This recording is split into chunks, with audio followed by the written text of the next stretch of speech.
భార్గవ నడుస్తున్నవాడల్లా ఆగిపోయాడు. అతడి దృష్టిని బట్టతల వ్యక్తి ఆకర్షించాడు. హిందీ నటుడు పరేష్ రావల్లా ఉన్నాడు. చదువుకున్నవాడిలా ఉన్నాడు. కోటు సూటు ఉంది, కానీ పిచ్చి చూపులు చూస్తున్నాడు.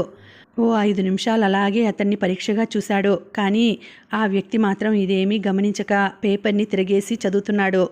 అతడి దగ్గరికి వెళ్ళి పలకరించాలని అనిపించి మెల్లగా దగ్గరకు వెళ్ళాడు. అతని చేతిలోని పేపర్ వైపు చూస్తూ, కాస్త పేపర్ ఇస్తారా అని అడిగాడు. ఊహూ ఇవ్వను అన్నాడు పిచ్చి చూపులు చూస్తూ. మీ పేరేమిటి అడిగాడు భార్గవ. నా పేరేమిటబ్బా? Abraham Lincoln. కాదు John F Kennedy. Rajiv Gandhi. కాదు క్లింటన్.